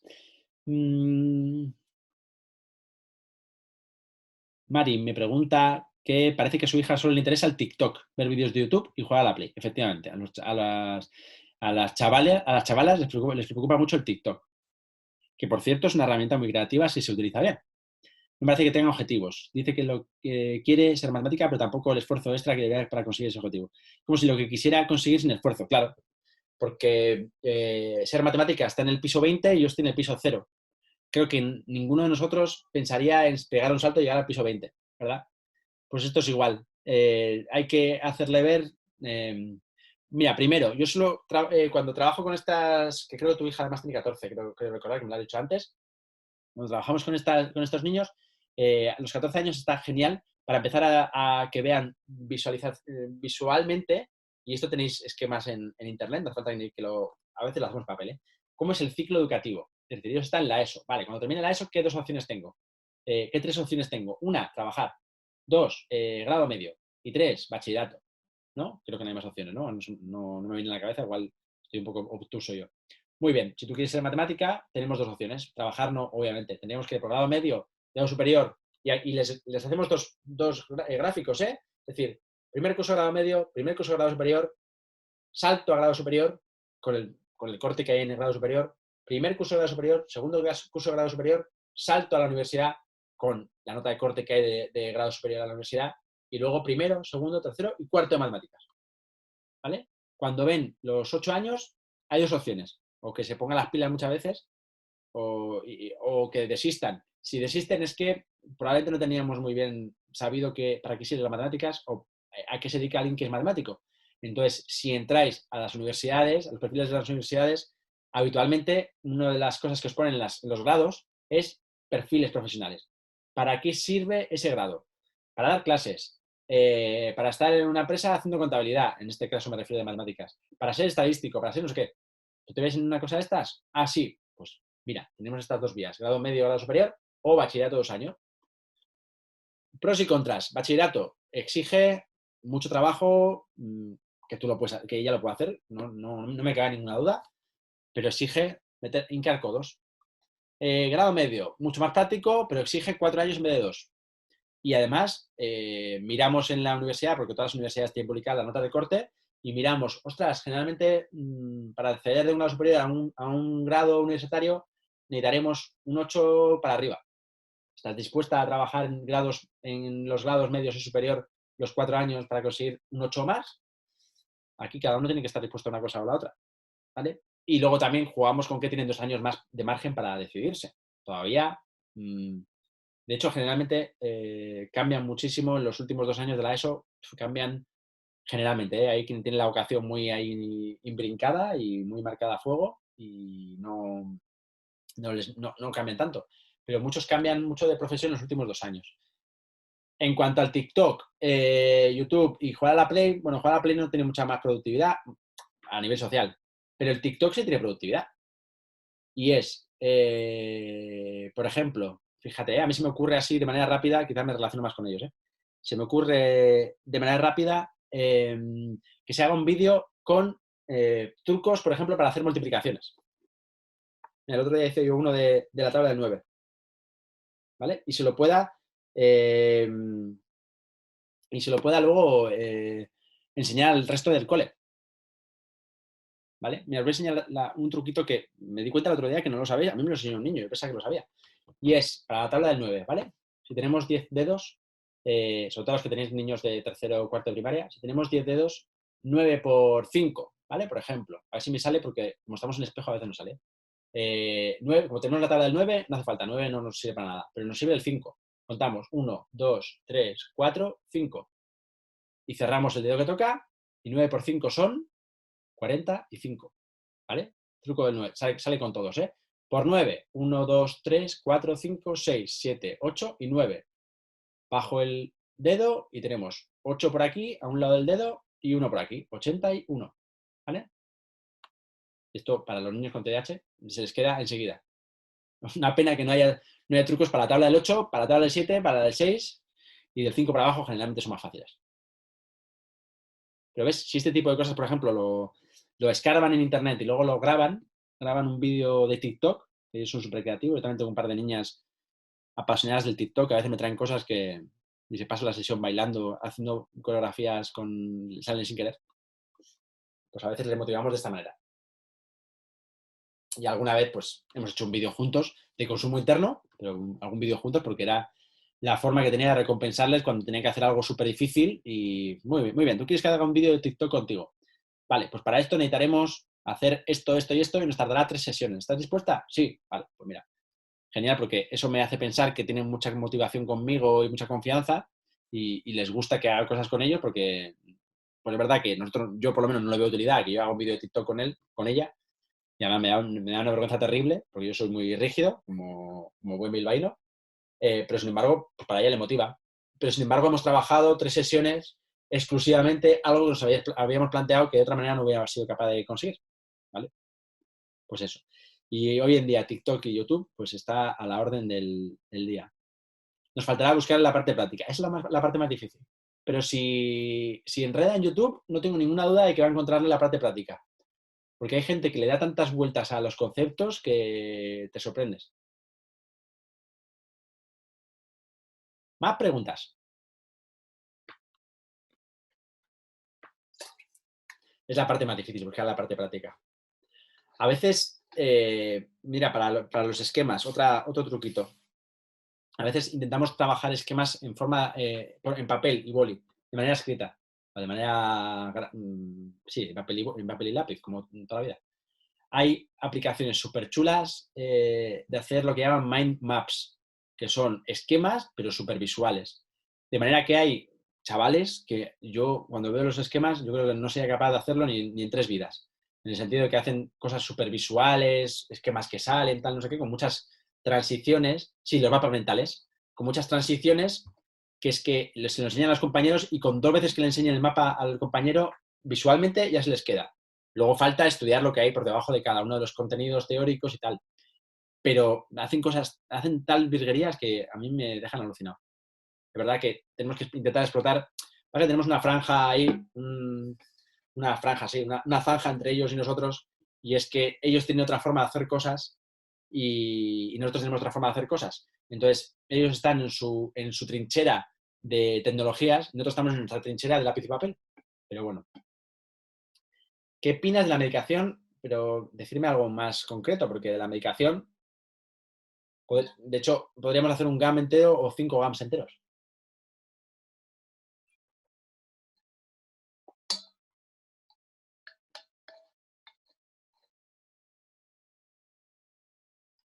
¿Y qué opino de que se medique o no a los niños? Bueno, la pregunta es un poco rara, porque yo creo que no tengo que opinar absolutamente nada como persona. Yo creo que lo que os tengo que decir y os digo es lo que la evidencia dice, y es la evidencia, de hecho os voy a decir lo que la evidencia dice alrededor del mundo, no solo aquí. La guía de sanidad del Ministerio de Sanidad a nivel español dice que la mejor terapia es aquella que asocia psicoterapia con medicación, ¿vale?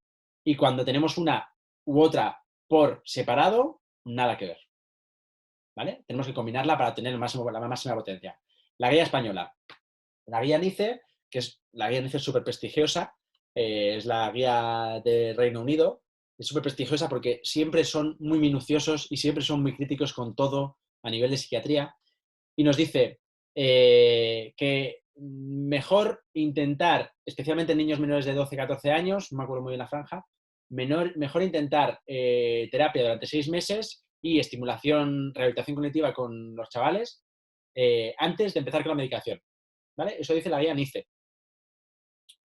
Y la guía APA dice un poco lo mismo. Dice que, bueno, que en los casos leves la intervención psicoterapéutica pues hay que intentarla. Siempre estoy hablando, estas guías siempre estoy hablando de 6 años hacia adelante. De 6 años para abajo, no, de 7 años hacia adelante. De 7 años para abajo, todas las guías dicen que medicación no, todas, excepto riesgo vital. ¿Vale? El riesgo vital, pues es que si no es la medicación, el niño tiene probabilidades por la impulsividad, por tal, de que corra su vida o de que corra peligro la integridad de los que tienen alrededor. ¿Vale? Es decir, y por tanto, eso, a partir de 6 años, de 7 años, perdón, la guía española dice asociar, la guía americana dice, bueno, es mejor asociar, pero si hay que empezar por una cosa, pues mejor empezamos por terapia y si los síntomas nos remiten, pues tenemos que asociarle medicación. La NICE dice lo mismo. Y de hecho, cada vez veo más psiquiatras que intentan primero establecer medidas, ya sean familiares, ya sean psicoterapéuticas, ya sean de estimulación, lo que sean, antes de poner medicación. Y dicho esto, digo también lo otro, y es, la medicación no es una herramienta que tengamos para dejarla de por vida. Es decir, todo el mundo que pone medicación, y si no lo hace así, hay que sospechar, todo el mundo que pone medicación la pone de cara a generar un periodo en el cual se puedan trabajar herramientas y destrezas que requiramos para que ese niño chute por él mismo sin medicación. ¿Vale? Es decir, si ponemos medicación porque el niño se mueve mucho, lo que pretendemos con esa medicación es que durante un tiempo esa movilidad baje mucho para que en el cole, para que a nivel psicoterapéutico y para que a nivel familiar, las 3 patas, y bueno, y entiendo que en cada una de ellas también está obviamente metido el niño, seamos capaces de trabajar y darle herramientas al niño para que cuando tengamos esas herramientas y salgamos de ese break, de ese paréntesis, podamos quitar la medicación y que ese niño chute solo sin medicación, ¿vale? Bueno, Celia, gracias, que me estás saludando por privado. Igualmente. Muy buena pregunta, Eva. ¿Se les debe de contar a los niños su problema y a los demás en el aula? Muy buena pregunta. Aquí no hay tampoco una respuesta. Yo no soy de respuesta de sí o no, ¿eh? Os habréis dado cuenta. Aquí no hay una respuesta unificada para todo el mundo. ¿Vale? Yo esto lo he aprendido de los adolescentes, sobre todo, porque yo era de la opinión que antes decía sí, sin duda sí. Pero una vez me vino un adolescente, cuando yo empezaba, era ya como 11 años, y le dije, joder, igual tienes que intentar contarle a tus compañeros lo que tienes y tal, ¿no? Un adolescente, luego ha habido más niños que me han hecho esto y a mí me han desmontado todos los esquemas. Porque claro, de esa manera te entenderán más y tal. Y una vez, no fue un niño, no fue un adolescente. El adolescente cuando pasó, por ejemplo, de la primaria, de sexto de primaria a primero de la ESO, cambió de centro y me dijo, Iván, no quiero que la gente sepa nada, porque quiero que por fin se me dé una oportunidad desde cero sin que la gente me mire o sin que la gente esté súper focalizado en lo que yo hago o dejo de hacer. Y como creo que he adquirido las suficientes destrezas y herramientas para hacerlo yo por mi cuenta, prefiero que no sepan nada, por lo menos al principio. Siempre da tiempo de contarlo. 12 años, ¿eh? ¿Vale? Eso uno. Y otro me dijo, yo le dije, oye, ¿por qué no le cuentas a tu grupo de amigos que esto que haces, que es a veces responder de una manera inadecuada, ¿no? Pues empujando o a veces te salen palabras así como muy impulsivas, ¿no? Te brotan. ¿Por qué no les cuentas, joder, que esto a veces que no lo haces queriendo, que a veces te salen simplemente porque te salen, no puedes reprimirlo? Y él me dijo, Iván, mira, yo entiendo por qué me lo dices y lo haría. No me lo dijo con estas palabras porque un niño de 8 años no te lo dice con estas palabras. Pero me dijo, conozco perfectamente a mis amigos y creo que ninguno sería capaz de entender que les cuente esto si no es por intentar tener una ventaja o por ser un poco jeta. Y como no me van a entender, prefiero no contárselo. Y me quedé cuadrado. porque más razón con santo, ¿no?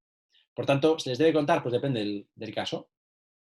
Yo siempre creo que si es un niño que se ha detectado de manera muy precoz, yo confío en que la tutora de primero tenga suficiente conocimiento o lo haga con suficiente conocimiento en el momento que tenga suficiente conocimiento sobre el aula que tiene. Si cree que puede beneficiar, si cree que puede ser la actividad en un contexto en el cual todos tenemos particularidades y el TDAH es uno más, como lo puede ser el pelo rubio, de alguien que no tiene ninguna particularidad en forma de trastorno, ¿vale? Lo digo porque tampoco creo en esa metodología en la cual vamos a presentarnos todos, pero solo los que tenemos trastorno. Es decir, aquel es ciego, aquel tiene TDAH y aquel tiene dislexia y ves como todos tenemos alguna cosa. Hombre, no, todos tenemos alguna cosa, no, son 4. ¿Vale? Por tanto, si vamos a sacar cosas que nos lastran, vamos a sacarlas de todos. Si hay suficiente capacidad para eso y la profe entiende que la clase lo va a entender y a coger de una manera beneficiosa y de una manera productiva, adelante. Si no, esperamos.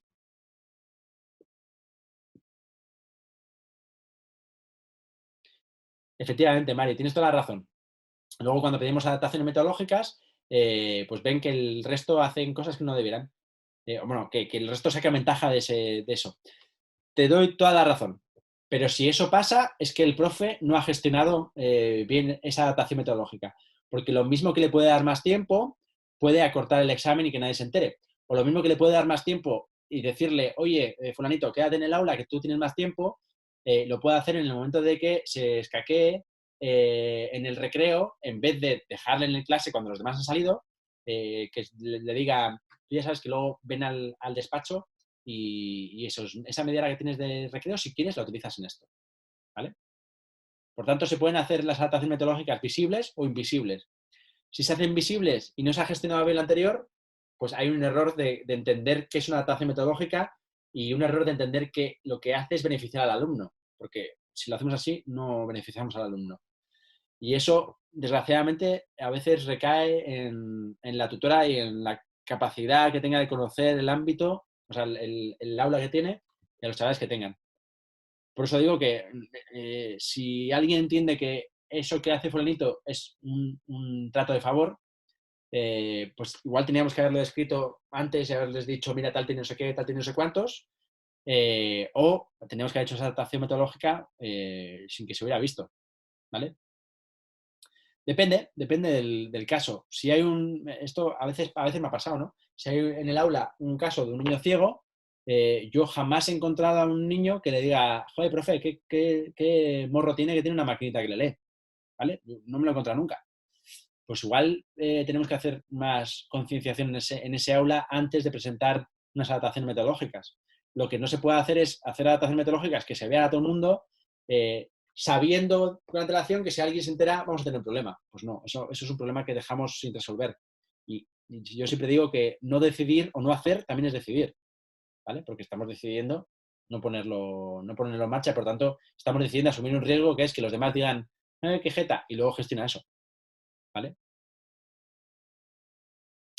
De todas formas, a día de hoy, si las adaptaciones metodológicas se hacen bien, generalmente tenemos varios niños en el aula con adaptaciones metodológicas, por tanto, se trabaja previamente todo eso y las adaptaciones metodológicas se ven como algo más normalizado. Por ejemplo, una adaptación metodológica que yo a veces consensúo con los profesores y es que se acerque físicamente al niño, pero sin necesidad de, planito, que te estás despistando, o sin necesidad de tocar el hombro, o sin necesidad de un golpe. Simplemente a veces es simplemente que pose la mano en la mesa. Eso, hay niños que no lo perciben. Incluso si la profe está con voluntad, incluso posa la mano en la mesa de otros de una manera intencionada, ¿vale? Para que disimule esa adaptación. Es decir, que no paguen justos por pecadores. Más preguntas, si es que tenéis. Yo lo que tengo es hambre. Pero. Uy, madre mía. Ah, vale, que es Elvira, que se tomaba, pensaba que era una pregunta tan larga.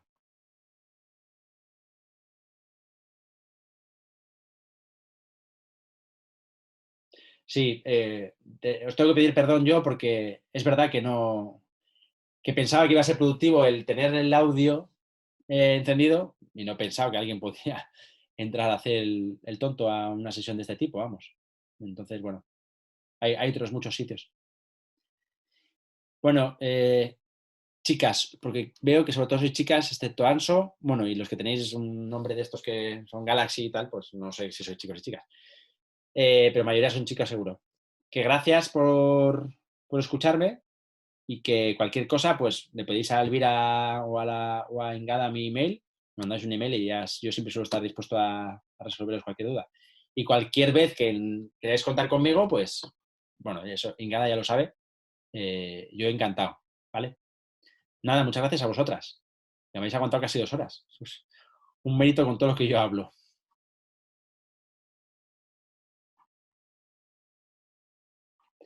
Nada, que vaya bien, ¿vale? Y que todo este confinamiento termine lo mejor posible.